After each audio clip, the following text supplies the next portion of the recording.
Speeding ticket in Toronto, here's what to do and who to hire. I'm Jon Cohen. I'm a partner at NextLaw, Ontario's speeding ticket law firm. If you've got a speeding ticket in Toronto, is it worth fighting? In Toronto, it may be worth it more than anywhere else in Ontario. In the most recent Ontario Court of Justice data, Toronto withdrew about half of the speeding charges it resolved, while some other Ontario courts withdrew fewer than 1 in 100.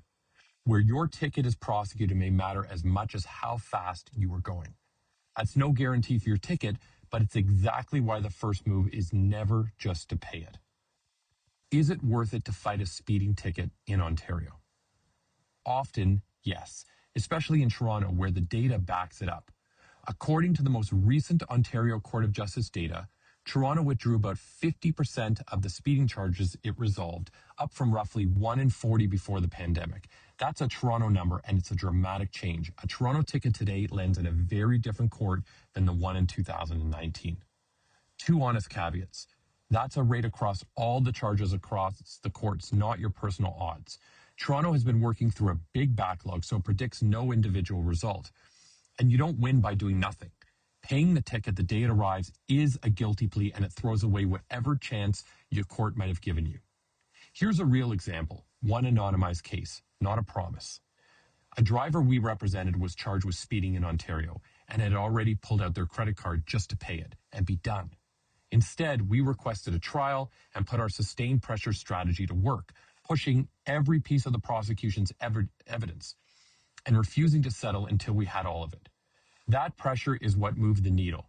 The charge was reduced to a level that's far better for a driving record, the kind of outcome that may also help on insurance. That's the typical Toronto result. Usually a reduction, sometimes a full withdrawal, and none of it is even possible if you pay on day one. How hard is it to dispute a speeding ticket in Toronto? Starting is easy. Getting a good result is the hard part. From the day you're served, you have 15 days to pick one of 3 options printed on the ticket. Pay it, which is a guilty plea, request a meeting with the prosecutor, or request a trial.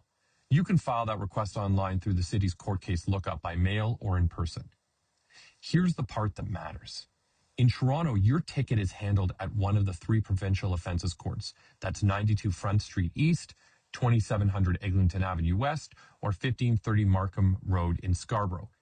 And requesting a trial isn't a promise to fight to the bitter end.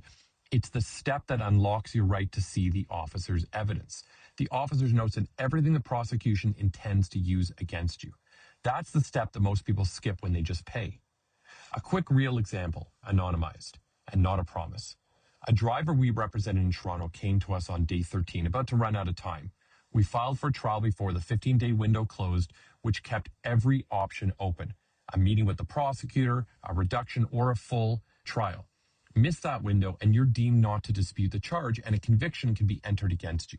So the answer is this: filing is simple and the clock is short. What's hard, and where representation earns its keep, is turning that filing into the best possible outcome. What's the best defense for a speeding ticket? The best defense is usually disclosure. That's your legal right to receive all the evidence the prosecution intends to use against you. In Toronto especially, it's rarely a dramatic courtroom argument that wins. It's this: requesting that evidence is your right.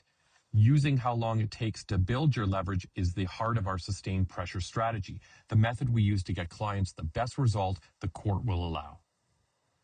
Toronto's provincial offences courts are high volume and backlog heavy.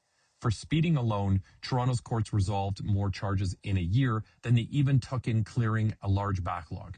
Assembling a complete evidence package for every single file takes real prosecutorial resources, and in court, under that kind of strain, the capacity gets stretched thin.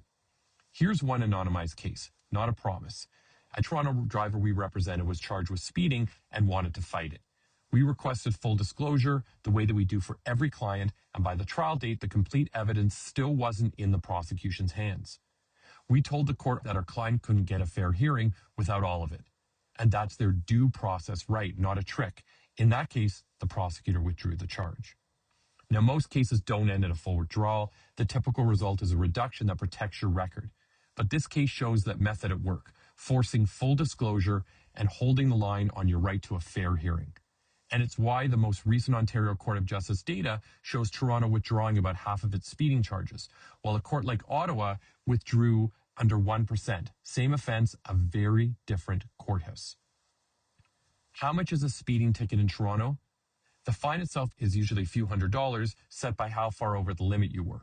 But the fine is a small number. A conviction is the part that may raise your insurance for years. Can you go 10 kilometers over the speed limit in Ontario?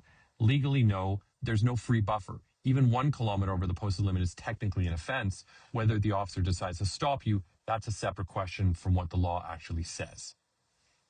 Do you need a lawyer or paralegal to fight a speeding ticket in Toronto? Not always. For a minor ticket, you may be fine handling it yourself. It's worth getting representation when a conviction could affect your record or your insurance. And a call with us is free, so you can find out which situation you're actually in. Got a speeding ticket in Ontario? Don't pay it yet. Not every ticket is worth fighting, but every ticket is worth checking. Use our free calculator below. 7 quick questions to see how much your insurance could go up. Get your number first, then, if it makes sense, book a free call for a straight answer. Both links are below.